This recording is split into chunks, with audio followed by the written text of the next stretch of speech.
Hello and a warm welcome to Pavilion Talk on Cricket Boys.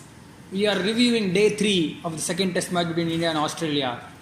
Day 3 is always the moving day as they call in test match cricket, and it certainly moved at a rapid pace.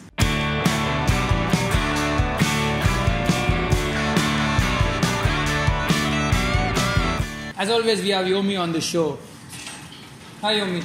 So, as they say, this is a moving day of the test match, right? So, do you feel it is moved in either of the sides or it is still even? I would say it's right in the middle. It's hanging in between both the teams.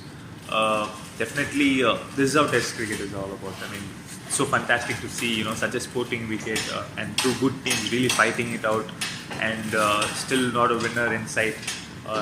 Day 3, really very intense cricket being played. And what did you think of India's bowling? I mean, the second innings, right? It was all intensity. Batsmen were getting hit on the helmet. Finch had probably a broken finger. We didn't see that much of bounce and awkward getting off the length when Australia were bowling. But India came all guns blazing with the ball.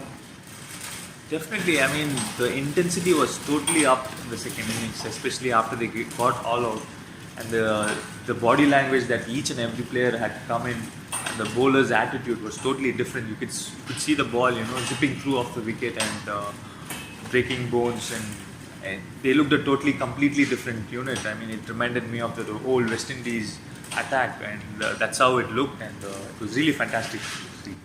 Yeah.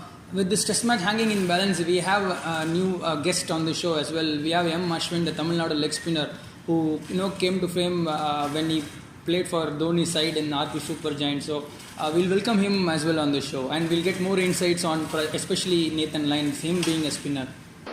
Welcome to the show, Ashwin. So you being a spinner, you must have thoroughly enjoyed Lyons' spell of bowling today. Him being a spinner on a conducive track for fast bowling, he picked up 5 wickets. So thoughts on the day? I think it was a great day of Test cricket, and I think Australia they got off to a great start. Lyon getting a wicket in the first over. I think he bowled exceptionally well. He backed the fast bowlers really well. I think on this wicket, as you said, it is very conducive for fast bowlers. But having said that, I think he used the conditions pretty well. I think he bowled at one particular area, and he also extracted a lot of turn and bounce. I think all the wickets which he took was off the bounce, and even Ajinkya Rahane's wicket, it straightened off the wicket, and it was exceptional catch right in the end. I think he really bowled well, and credit to his consistency, he got 5 wickets. Yeah. Yomi, coming back to Indian pacers, right? As you said, Lyon has this overspin on the ball where the ball skips along the top. Coming back to Indian seamers, why do you think that Indian seamers got a little bit extra? When I started the show, I said Indian seamers got a little bit extra, right? So why do you think that the likes of Bumrah and Shami got that extra bounce, which I felt that Stark and Co didn't get that much on in the morning? I think it has to go down to the attitude and intensity, and the person in charge. Virat Kohli, I think he brings the best out of the fast bowlers. The way he, motivates them, and his, intensity rubs on to the faster bowlers, and the confidence also. In team in the last 1 year, they've been really doing well, and the fast bowlers, they have been pulling the team to the handle. I think that plays a bigger role in how they're bowling. And talking of Virat Kohli, good that you brought this point. Talking of Virat Kohli, you played with him with RCB last year, right? So how is he off the field, and how does he go about in his practice routines? Because what we get to see is just runs, and lots of hundreds that he's scoring. But how is he off the field, and how does he treat the younger players? More on Virat Kohli. Yeah, as he rightly pointed out, it is a change in attitude which he has brought about in the Indian team. I think his practice session is highly intense, and him as a person is very positive, and I think his positivity and the intensity rubs on to the other players as well. And I think that was the marked difference between both the sides today, and that is the reason I feel the Indian pacers they had a lot more extract from the wicket today. Yeah, and coming back to this test, Yomi, how does this test match pan out? I mean, now that India will be chasing around anything over 200 is what that they'll be chasing. So do you still feel that Australia are slightly ahead at this stage, or or India with Virat Kohli in the side would be hoping to chase around the 220 mark? Right now, I would say it is probably in between both teams, but maybe Australia is still ahead of India because India has to come back and bat on the last inning. Yeah, and now that did actually India miss frontline spinner on this track? Definitely, I think a spinner would have made a big difference both in the first innings and in the second innings. And also, Jadeja or Ashwin, they are the all-rounders in their own sense. They've scored runs before, and their help with the bat would have definitely helped India in a long way. And coming to spinners, right, in Australia, Ashwin, generally they say wrist spinners generally do well, right? The likes of Vaughan, Mitchell, and even in the Australia, the Chip, we're all wrist spinners.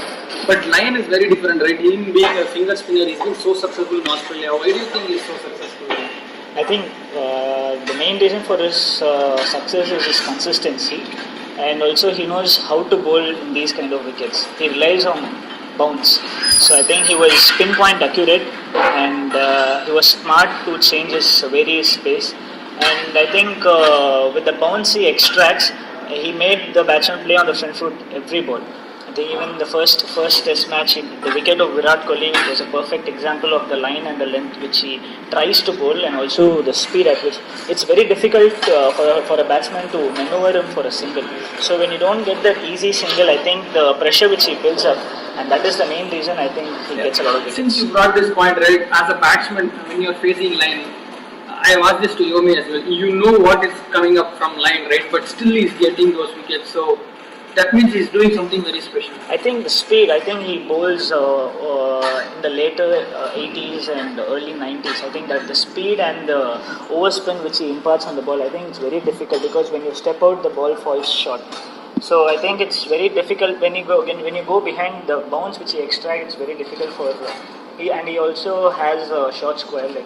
So it's very, unless and until you play the sweep shot really well, I think you have to be really aggressive to score runs off him. One point I would like to probably address is that maybe one of the right-handers can probably try to take him on, try to put him in the back foot. Right now, I get the feeling that we are trying to just play him off.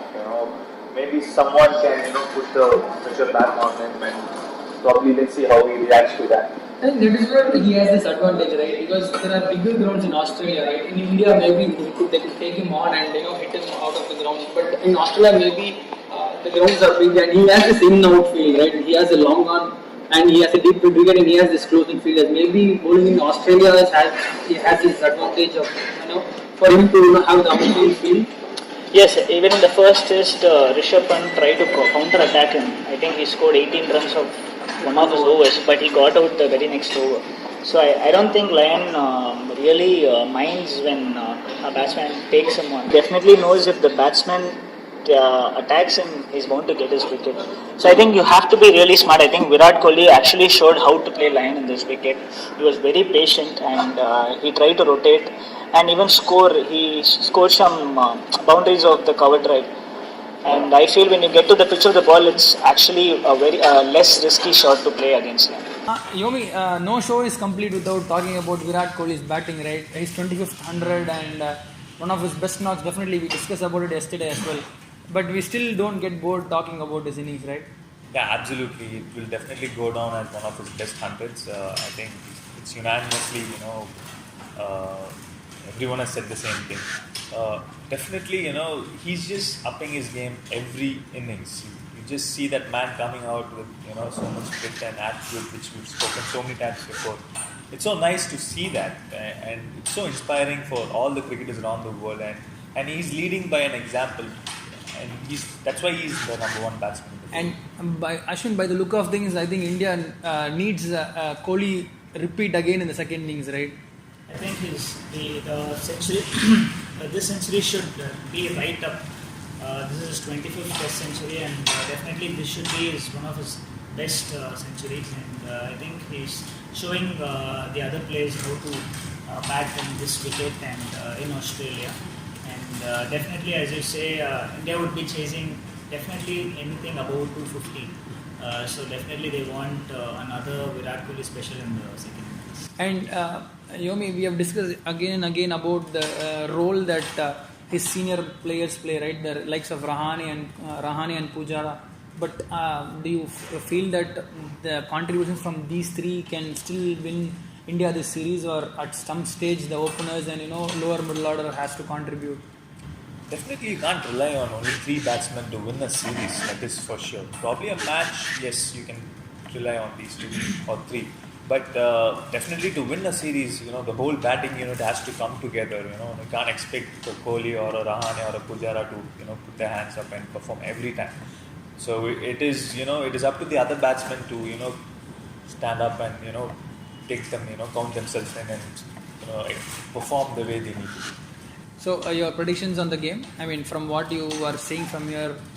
I feel the match is evenly poised. I think India will be really delighted to be at this position, and they are one up in the series.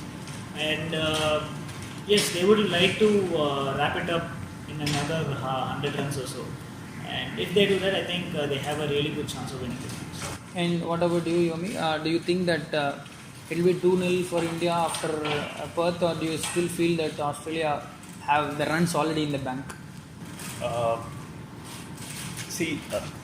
The first session tomorrow is very crucial, as any other day. Going forward, I think right now Australia is a bit ahead in terms of the situation where they are.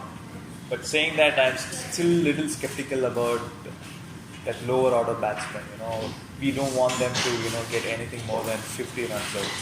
Anything above 220 to 230 will be a challenging target. But anything less than that, I think India has the match in the bag. Yeah, thanks Yomi, thanks Ashwin. So all of us feel here Australia have their noses slightly front at this stage, but you never know with Indian bowlers. They have made a lot of comebacks in the recent past. So thanks for watching, guys. So stay tuned for day 4 analysis on Crick Voice.